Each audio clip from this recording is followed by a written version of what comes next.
পড়ন্ত বিকেলের শান্ত আলো, হাতে ক্যামেরা নিয়ে একটা নতুন পথের দিকে রওনা হলাম। আজ আমরা চলবো একটা প্রাচীন মন্দিরের খোঁজে। নমস্কার, আমি ধর্মিষ্ঠা, আর আমার ধর্মিষ্ঠার ক্যানভাসে আপনাদের সবাইকে আমন্ত্রণ জানাই। এই ক্যানভাসে আমি ধরি আমার দেখা ছোট ছোট মুহূর্ত, সংস্কৃতি, মানুষ আর সেই চেনা গল্পগুলো, যেগুলো হয়তো হারিয়ে যাচ্ছে কালের স্রোতে। চলুন আজকের গল্পটা একসাথে দেখি, শুনি আর অনুভব করি। আজকের মনের ইঞ্জিন চলছে হুগলির দিকে। আমার বাড়ি হুগলিতে, বেশি দূর না হলেও 25 বছর হুগলিতে থেকেও আজ অব্দি দেখা হয়ে ওঠেনি হংসেশ্বরী মন্দির। সামনে দিয়ে অনেকবার গেছি, কল্যাণী ব্রিজের ওপর থেকেও দেখেছি, কিন্তু সামনে যাওয়া আর হয়ে ওঠেনি। কথায় আছে না, মা না ডাকলে যাওয়া হয়ে ওঠে না। তাই আজকে মা ডাক দিয়েছে, তাই চলুন আপনাদের সাথে মায়ের দর্শন করে আসি। আজকের দিনটা বেশ শুভ দিন, মা অন্নপূর্ণার পুজোর দিন। তাই হংসেশ্বরী মন্দিরে যাওয়ার পথে ব্যান্ডেলে ওলাইচণ্ডীতলার মাকেও দর্শন করেই যাব। প্রথমেই পৌঁছে গেলাম ওলাইচণ্ডী মন্দির। ওলাইচণ্ডী মন্দির ব্যান্ডেলের বুকে এক লোকবিশ্বাসের নিবাস। পশ্চিমবঙ্গের হুগলি জেলার ব্যান্ডেল অঞ্চলে অবস্থিত এক আধ্যাত্মিক শক্তি কেন্দ্র, ওলাইচণ্ডী মাতা ঠাকুরানী মন্দির। জনশ্রুতি ও লোকবিশ্বাসে পরিপূর্ণ এই মন্দির শুধুমাত্র ধর্মীয় কেন্দ্র নয়, বরং বাঙালি সংস্কৃতি ও ঐতিহ্যের এক অবিচ্ছেদ্য অংশ। দেবী ওলাইচণ্ডী বাংলার লোকদেবী, যার আরাধনা বহু প্রাচীনকাল থেকে চলে আসছে। তিনি মূলত কলেরা ও অন্যান্য মহামারী থেকে রক্ষা করেন বলে বিশ্বাস করা হয়। নামেই বোঝা যায়, ওলা অর্থাৎ হঠাৎ আসা রোগ বা দুর্যোগে প্রতিরোধক এই দেবী।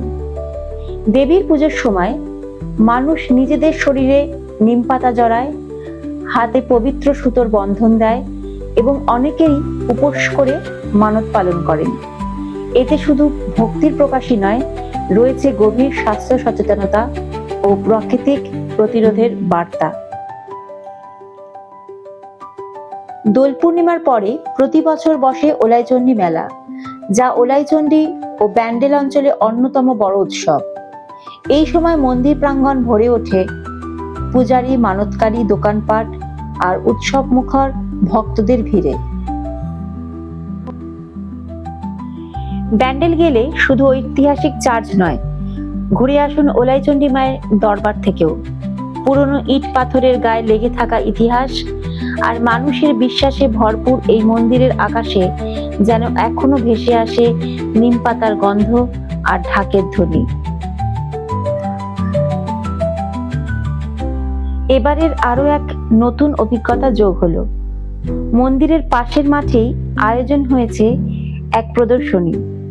এখন তো মায়ের কাছে যাচ্ছি, ফেরার সময় আপনাদের সাথে নিয়ে দেখে নেব এই প্রদর্শনীর কিছু অংশ। আবার যাত্রা শুরু করলাম হংসেশ্বরী মন্দিরের দিকে। গঙ্গার ধারে ছোট্ট শহর বাঁশবেড়িয়ার ওপর দিয়ে আমরা এগিয়ে চললাম। সেই শহরেরই কিছু ইতিহাস আপনাদের সাথে এবারে ভাগ করে নিই। এই বাঁশবেড়িয়া শহরের বাতাসে আজও মিশে আছে এক রাজকীয় ইতিহাসের গন্ধ। একসময় এর নাম ছিল বাজবেহারা। মোগল আমল থেকে বর্ধমান রাজ পরিবার পর্যন্ত বাঁশবেড়িয়া ছিল প্রশাসন, পূজা আর সংস্কৃতির এক গুরুত্বপূর্ণ কেন্দ্র। এই শহরে গড়ে উঠেছিল হংসেশ্বরী মন্দির, অনন্ত বাসুদেব মন্দির, শিল্প, আধ্যাত্মিকতা আর স্থাপত্যের এক অপূর্ব সংমিশ্রণ। 1850 সালে প্রতিষ্ঠিত হয় বাঁশবেড়িয়া পৌরসভা, পশ্চিমবঙ্গের অন্যতম প্রাচীন পৌর সংস্থা। ভাবা যায়, এই ছোট্ট শহর এক সময় বয়ে নিয়ে গেছে এক মহান ঐতিহ্যের ধারা। বাঁশবেড়িয়া শুধু একটি জায়গা নয়, এটি এক অনুভব, যেখানে ইতিহাস চোখ মেলে তাকিয়ে থাকে আর প্রতিটি ইট পাথরে জেগে থাকে কালের কণ্ঠস্বর। অবশেষে পৌঁছে গেলাম হংসেশ্বরী মন্দির। হংসেশ্বরী মন্দির তন্ত্র, ইতিহাস আর সৌন্দর্যের মিলনস্থল। ইট কাঠের শহর পেরিয়ে যখন বাঁশবেড়িয়ার মাটিতে পা রাখি, তখন মনটা যেন এক অন্য জগতে ঢুকে পড়ে। আর সেখানেই দাঁড়িয়ে আছে রাজকীয় ঐতিহ্য আর দেবীময় শক্তির এক অনন্য সাক্ষী, হংসেশ্বরী মন্দির।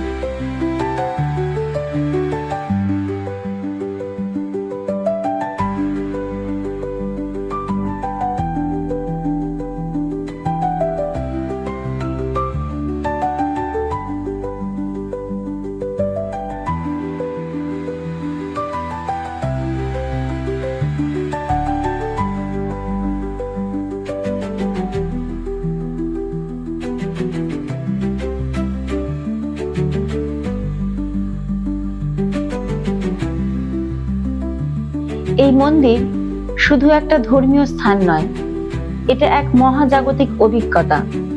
প্রায় 200 বছর আগের এই মন্দির তৈরি হয়েছিল তন্ত্রবিদ্যা ও আধ্যাত্মিক দর্শনের মিলন ঘটিয়ে। দেবী হংসেশ্বরী দেবীর কালীর এক বিশেষ রূপ, যাকে এখানে পুজো করা হয়।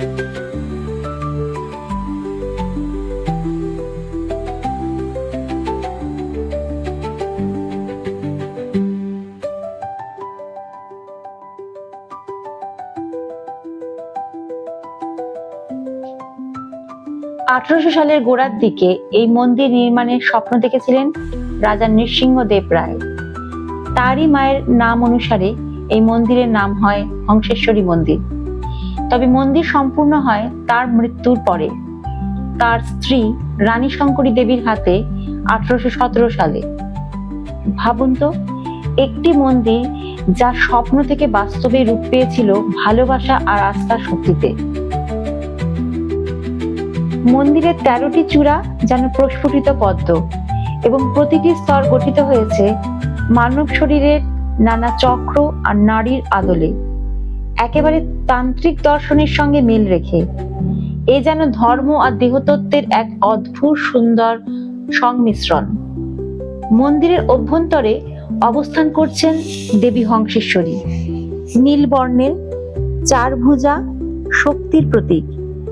এখানে এসে যেন মনে হয় এই দেবী শুধু পূজার প্রতিমা নন, তিনি নিজেই শক্তি, ভক্তি আর শুদ্ধতার মূর্ত রূপ। বছরের প্রতিটি দিনই মাকে দক্ষিণা কালিকা রূপে পুজো করা হলেও কার্তিক মাসের অমাবস্যায় দীপান্বিতা তিথিতে মাকে ওই দিন তন্ত্রমতে পুজো করা হয়।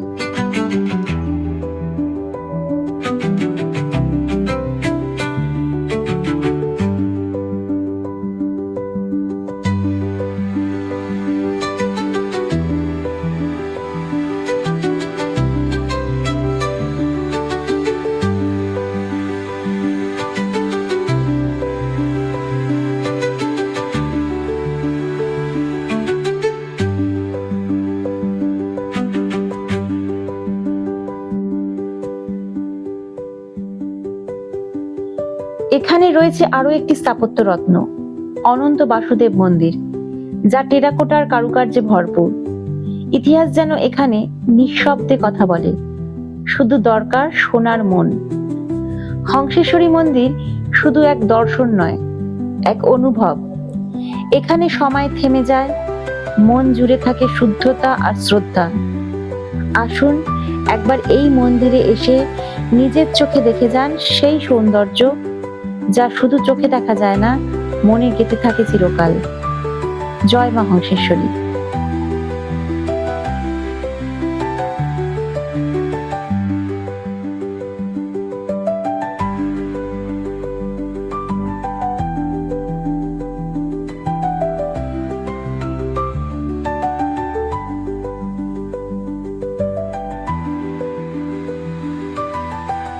এবারে আমরা ফেরার পথে বলেছিলাম না প্রদর্শনী দেখে ফিরবো, সত্যি খুব সুন্দর প্রদর্শনী। আসুন আলাপ করে নিই প্রদর্শনীর আয়োজক আর অংশগ্রহণকারীদের সাথে। আমার নাম অহনা বিশ্বাস দেবনাথ। আমি 2 বছর ধরে এক্সিবিশন করছি, এটা আমার 7th এক্সিবিশন। তো এখানে এক্সিবিশন কোথায়?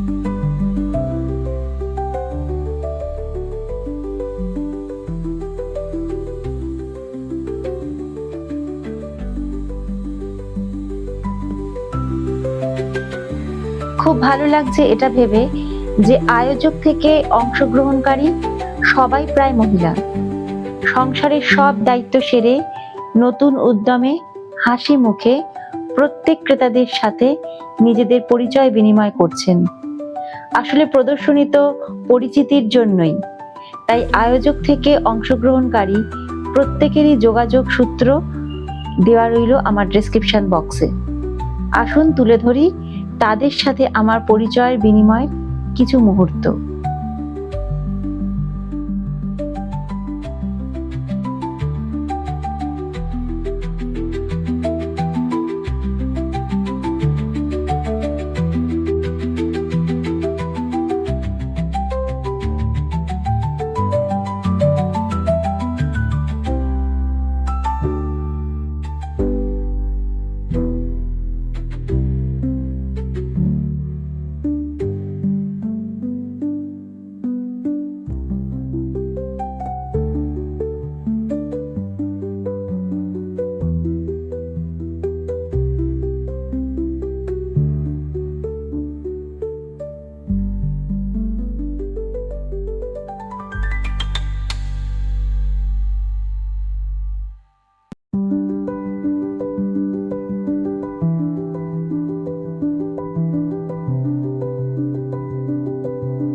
আজ তবে এখানেই শেষ করছি, আমাকেও বাড়ি ফিরতে হবে। আর আপনারা অবশ্যই ভালো থাকবেন। কেমন লাগলো ভিডিওটা আমাকে কমেন্ট করে অবশ্যই জানাবেন। আর যদি ভালো লাগে একটা লাইক করে প্লিজ সাবস্ক্রাইব করবেন আর শেয়ার করবেন। আর অবশ্যই মনের যত্ন নেবেন। খুব শিগগিরই দেখা হবে ধর্মিষ্ঠার ক্যানভাসে। নমস্কার।